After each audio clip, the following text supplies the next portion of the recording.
में हमने 78,000 करोड़ किसान का एक साथ कर्ज माफी किया था। आपके समय 16 लाख करोड़ पिछले 10 साल में, यह भी 78 साल का एक और रिकॉर्ड, चौथा रिकॉर्ड जिसको मैं कहूंगा, पांचवा रिकॉर्ड। एयरटेल दोनों मिलाकर अगर हम मार्केट शेयर देखें 80% टेलीकॉम का मार्केट शेयर केवल जियो और एयरटेल के पास। आपस में वो तय कर लें तो कंज्यूमर के पास कहीं जाने का कोई रास्ता नहीं। इसी तरीके से मैं हालात पर मैं कुछ कहना चाहूँगा और मैं शुरू करूंगा वित्त मंत्री जी से ये कहकर कि माननीय वित्त मंत्री जी, आपकी फाइलों में गांव का मौसम गुलाबी है, मगर ये आंकड़े झूठे हैं और ये दावा किताबी। मैं इसीलिए कह रहा हूं कि अभी आप देख रहे हैं सरकार बड़े जोर शोर से कह रही है कि पिछले क्वार्टर में इतनी ग्रोथ हुई इत्यादि, लेकिन वो जो ग्रोथ का आंकड़ा दिया गया है, जो विकास दर दी गई है, वो कितनी उस विश्वसनीय है कि नहीं विश्वसनीय, सबसे पहले तो इसी पे प्रश्न उठ रहे हैं और केवल हमारे देश में नहीं पूरे विश्व में उठ रहे।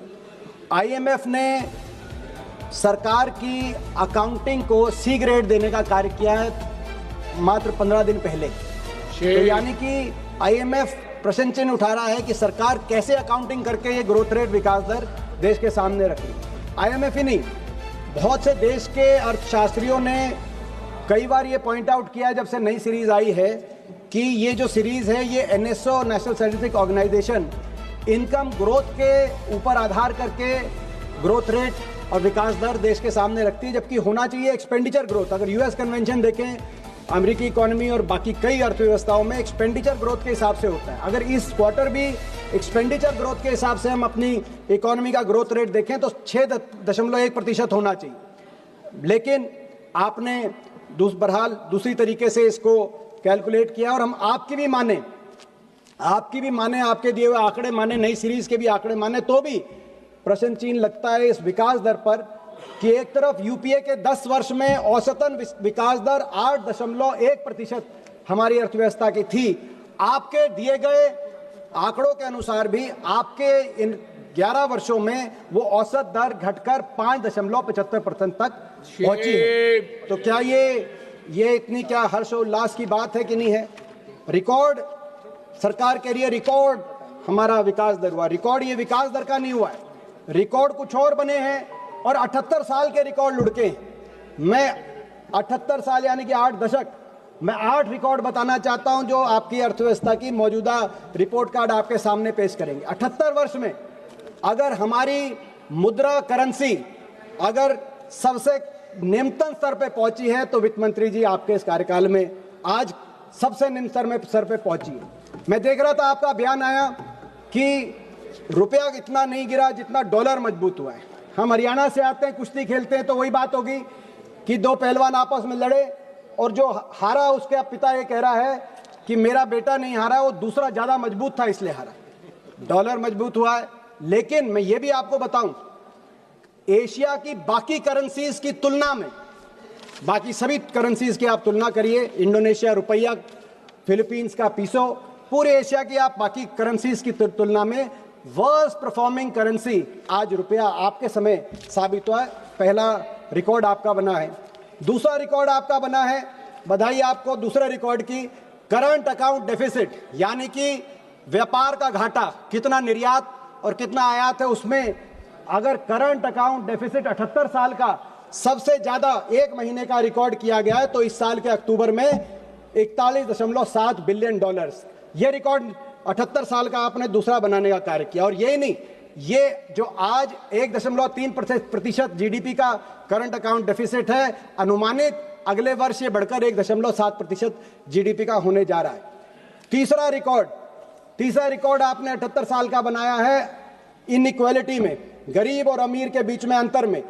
कल ही एक प्रकाशित रिपोर्ट के अनुसार इस देश के 1% सबसे अमीर नागरिकों के हाथ में देश की 40% संपत्ति आई है और 65% देश की आय। 1% जो सबसे अमीर भारतीय हैं, ये गरीब और अमीर में असमानता का 78 साल का ही नहीं, 100 साल का रिकॉर्ड। 1922 से आंकड़े अर्थशास्त्री इन आंकड़ों को ध्यान देते हैं। 100 साल का गरीब और अमीर का अंतर आपने नया रिकॉर्ड बनाने का काम किया। एक और रिकॉर्ड जो पंकज चौधरी जी आपके एमओएस यहाँ पे उपस्थित हैं, उन द्वारा राज्यसभा में एक उत्तर दिया गया, उनको बधाई भी देते हैं। उनका अच्छा आपकी पार्टी में पदोन्नति होने जा रही है। राज्यसभा में आपने उत्तर दिया कि पिछले 10 साल में 16 लाख करोड़ राइट ऑफ हो गया। और ये किसका राइट ऑफ हुआ? ये इसमें कॉर्पोरेट का राइट ऑफ हुआ, किसान का राइट, सब जानते हैं। यूपीए के समय हमारी देश की अर्थव्यवस्था में इतनी मोनोपोलीज और इतनी डियोपोलीज प्राइवेट सेक्टर को कभी नहीं मिली जितनी आपकी सरकार में। आज हम क्या देख रहे हैं? हवाई चप्पल से हवाई जहाज तक बैठने का आपने सपना दिखाया, लेकिन हमारे समय एविएशन सेक्टर के अंदर कंपटीशन था। Jet, Kingfisher, spice jet, air Asia, Vistara, GoAir. अब क्या है? 65% मार्केट शेयर अकेला इंडिगो को और 26% एयर इंडिया को, दोनों मिला के 91% मार्केट शेयर। दोनों वो आपस में बात करके अगर रेट तय कर दें, हमारे देश के हवाई यात्री के पास कहीं पेटिशन का मौका नहीं। इसी को कहते हैं ड्यूओपोली और मोनोपोली। और केवल एक सेक्टर तक सीमित नहीं है। टेलीकॉम सेक्टर में जहां हमारे समय डोकोमा, यूनिनोर, एयरसेल, वोडाफोन, आइडिया, जियो, एयरटेल, अब सब समाप्त, केवल 2 रह गई। जियो, आपको उदाहरण देना चाहता हूं वित्त मंत्री जी, बड़े बड़ी जो हम देखते कैपिटलिस्ट इकोनॉमीज हैं, अमेरिका का उदाहरण। अमेरिका में हर सेक्टर में ड्यूओपोली और मोनोपोली को रोकने के लिए कानून है, कंज्यूमर के हक में कानून है कि 30% से ज्यादा किसी सेक्टर में किसी एक कंपनी का मार्केट शेयर नहीं हो सकता। एयरलाइन में भी वहां 30% मैक्सिमम शेयर, उससे ज्यादा होता है तो उसको रोकते हैं। टेलीकॉम में भी, सारे सेक्टर में। हमारे यहां कुछ नहीं। कितने ऐसे सेक्टर हैं जहां 30% से ज्यादा एक ही कंपनी का, कार्गो में 30% से ज्यादा अदानी का, कंटेनर में 50% से ज्यादा अदानी का, एयरपोर्ट में 30% से ज्यादा अदानी का। और जो मैंने आपको सिविल एविएशन और टेलीकॉम तो बता ही दिया। और साथ में मीडिया में तो दोनों, मैं समझता हूँ रिलायंस का और अदानी का कितना सारी मीडिया उनके पास है। तो ये मैं समझता हूँ मोनोपोलीज और डुओपोलीज, ये भी रिकॉर्ड बना है। कभी देश के 78 साल में ऐसे कंपनियों के हाथ में देश के अलग अलग सेक्टर नहीं गए। छठा रिकॉर्ड, अनएम्प्लॉयमेंट पैटर्न जब से पिछले कई दशकों से एक दिशा में जा रहा था, एक संदर्भ में। क्या संदर्भ में? लोग मैन्युफैक्चरिंग सेक्टर में जा रहे थे और कृषि क्षेत्र से आ रहे थे। एग्रीकल्चर सेक्टर में हमारी जो वर्कफोर्स है उसकी संख्या घट रही थी और मैन्युफैक्चरिंग में बढ़ रही थी।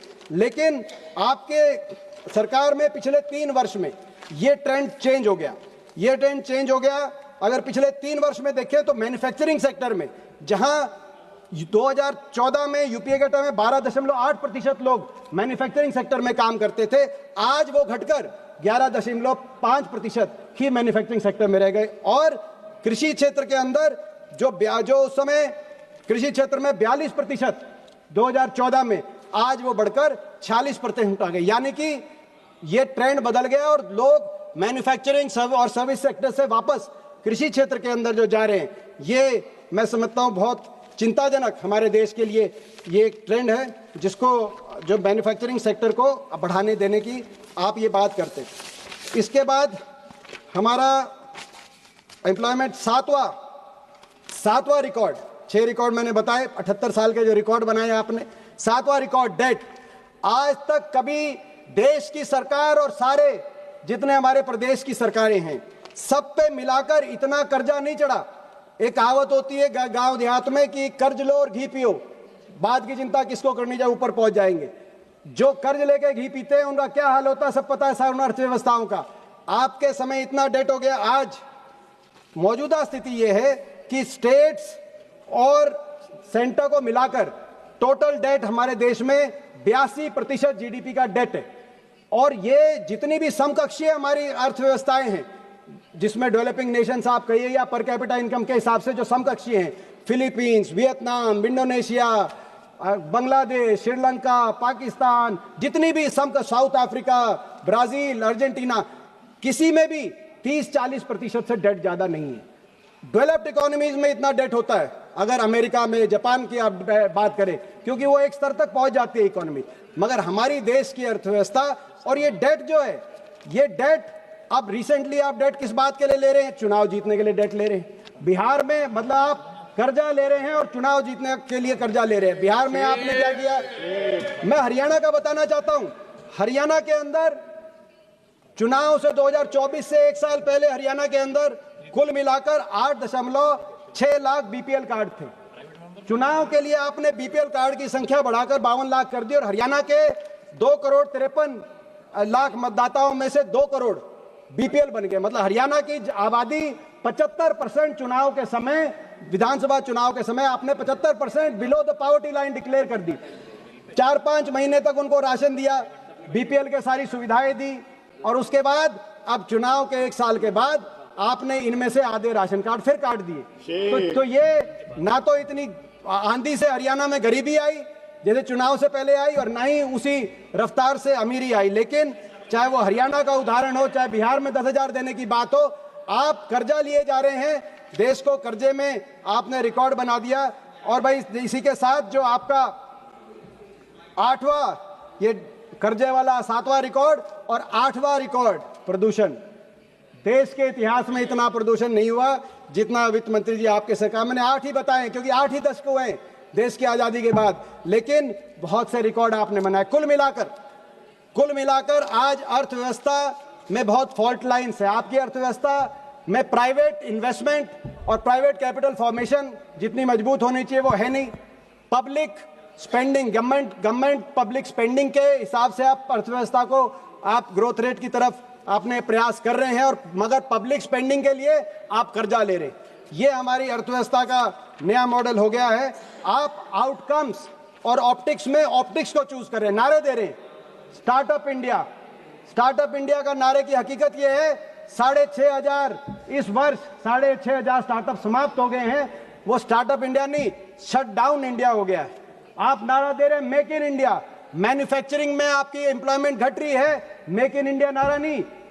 आप जाके कोरिया में, वियतनाम में, चाइना में पूछिए जहां से प्रोडक्ट्स इंडियन मार्केट में आ रहे हैं, मेड फॉर इंडिया का नारा चल रहा है, जो आप मेक इन इंडिया नहीं। तो ये मैं समझता हूं कि हमारी अर्थव्यवस्था की स्थिति जो है वो उसी तरह की है जो नोटबंदी के समय जब आपने किया, उसके बाद से हकीकत को इस तरीके से मैं कह सकता हूं कि कोई नौसिखिया मैकेनिक या मिस्त्री अगर कोई मोटर खोल दे मगर मोटर खोलने के बाद उसे बांधना ना आए, वो स्थिति आज अर्थव्यवस्था की दिखाई दे रही है। देश की अर्थव्यवस्था अनर्थ व्यवस्था की तरफ बढ़ गई है, ये वित्त मंत्री जी हमारा मानना है।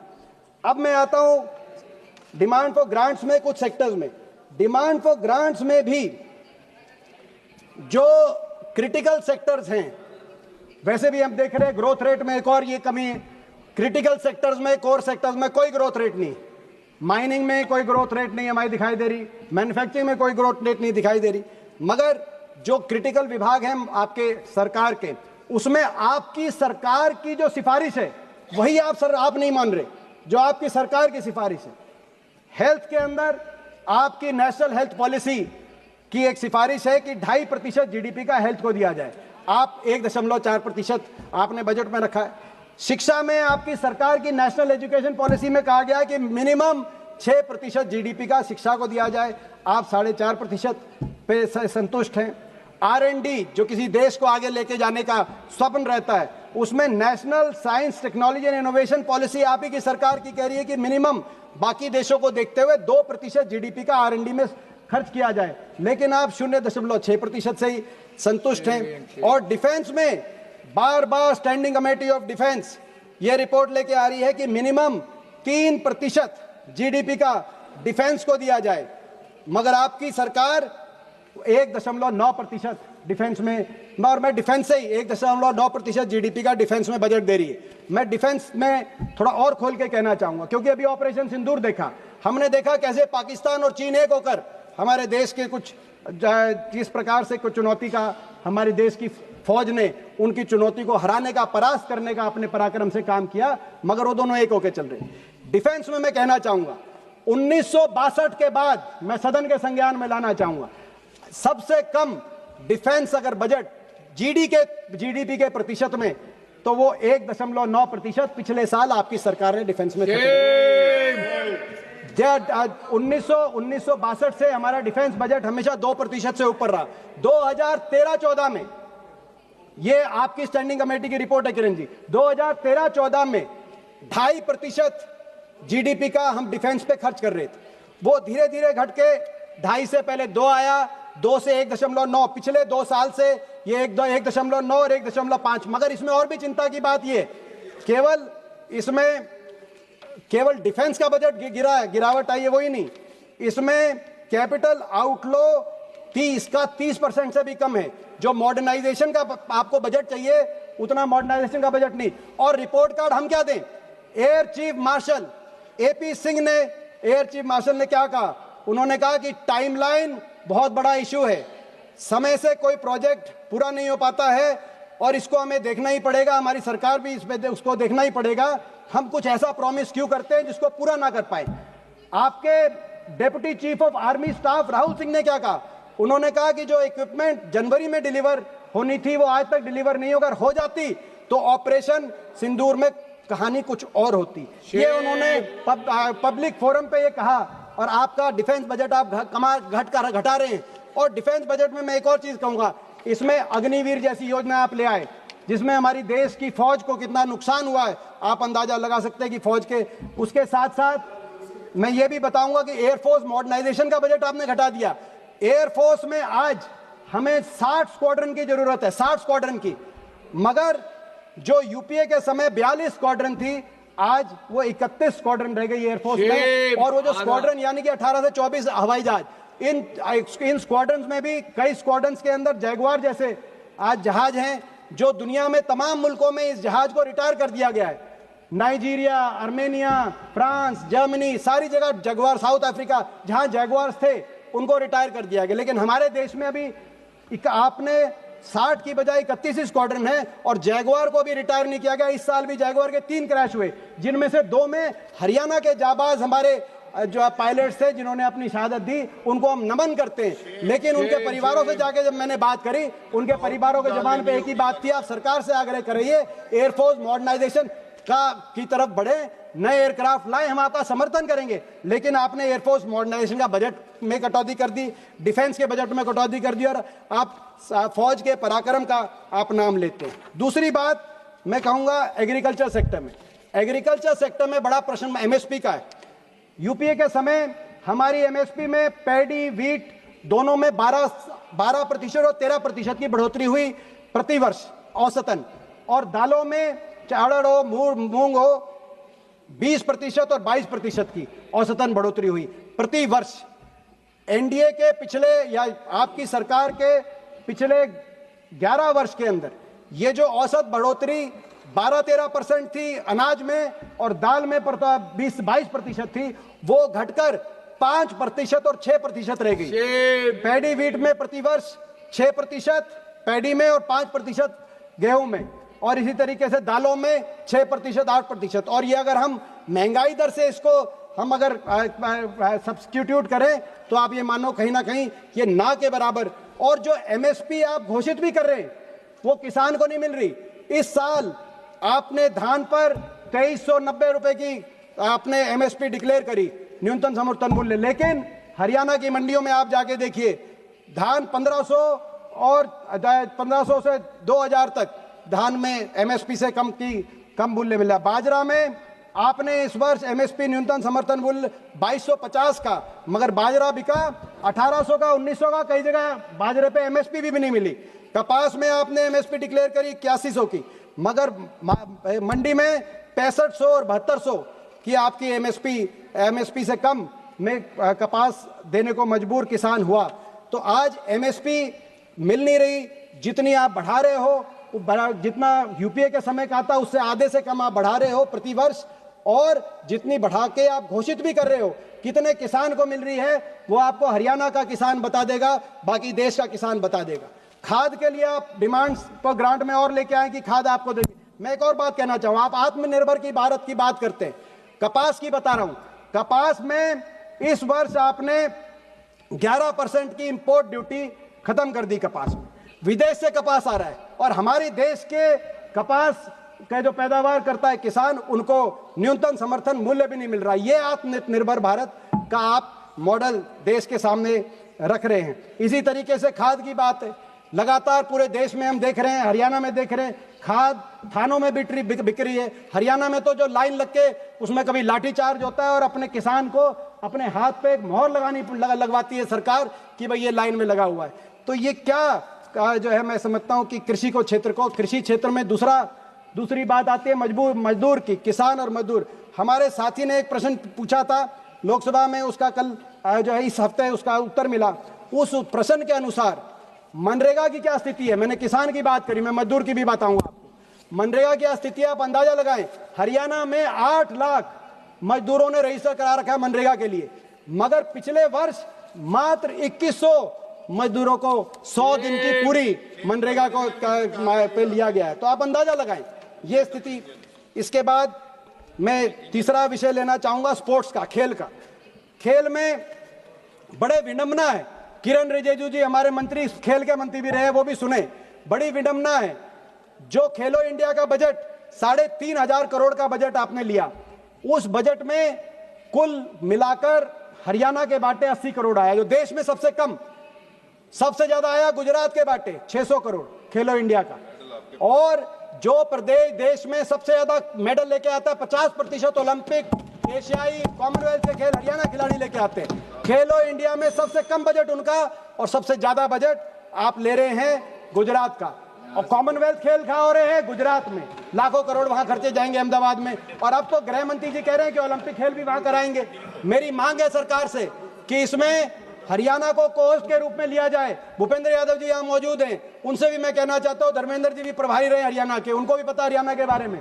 हरियाणा को कोहोस्ट कम से कम आप लिए तो होस्ट कराना चाहिए था, ताकि लाखों करोड़ में से कुछ हरियाणा के खेल इंफ्रास्ट्रक्चर पे भी खर्च हो। आपने देखा हमारे खिलाड़ी कैसे बास्केटबॉल कोर्ट्स के अंदर, हमारे खिलाड़ियों की जान तक जा रही है। इतना दुर्दशा है खेल ढांचे की, ताकि आने वाले समय में इतना आप निवेश करेंगे खेल ढांचे में। हरियाणा में आज 50% जो देश के मेडल लेके आता है प्रदेश, आने वाले समय में देश का और गौरव बढ़ाने का हरियाणा के खिलाड़ी करेंगे। क्या कहेंगे, ऐसी मेरी मांग है। बहुत सी बातें अन्य भी रखनी थी, मगर मैं अपनी बात को रैप अप करते हुए मैं ये कहना चाहूंगा कि मुझे याद है 2014 में जब एनडीए का पहला वर्ष था, अरुण जेटली जी, माननीय स्वर्गीय अरुण जेटली जी वित्त मंत्री थे। उन्होंने कहा, उनकी स्पीच मुझे याद है पहले बजट की, और उस समय उनकी बजट की स्पीच इसलिए याद है कि मैंने उस समय विपक्ष की तरफ से मैंने ही बजट स्पीच पे इनिशिएट किया था। बजट की उनकी स्पीच में उन्होंने कहा कि economy is ready to take off. तब 8% ग्रोथ थी एवरेज, जो अब घट के 5.5% आ गई। Ready to take off. और ये यूपीए के बंधनों से हमारी अर्थव्यवस्था मुक्त हो चुकी है और अब टेक ऑफ की तरफ जा रही। अब वो 11-12 साल में टेक ऑफ हुआ या अभी रनवे पे ही जहाज खड़ा है, वो हमारे एयरपोर्टों पे यात्रियों ने देख लिया। क्रैश लैंडिंग हो रहा है। वो क्या स्थिति बनी? वित्त मंत्री जी, आप इन विषयों पे ध्यान देंगे, मुझे पूरा विश्वास है। बहुत बहुत धन्यवाद।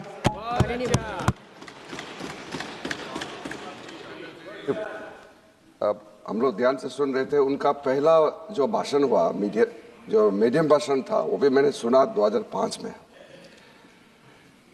आपने एग्रीकल्चर में बोला, तो एग्रीकल्चर में बोलते बोलते में मुझे याद आ गया, सुषमा स्वराज जी उस समय लीडर ऑफ अपोजिशन थी, उन्होंने आपको एक ज्ञान दिया था, वो याद आ गया। आप तैयारी करके नहीं आए और सप्लीमेंट्री डिमांड फॉर ग्रांट्स में आप नहीं बोल करके, आप जो है, ये बजट का तो चर्चा हो चुकी है, तो सप्लीमेंट्री डिमांड्स फॉर ग्रांट्स है, आप नहीं बोले। और खेल के बारे में मेरा रिक्वेस्ट है, आप खिलाड़ियों को झगड़ा मत लगाइए।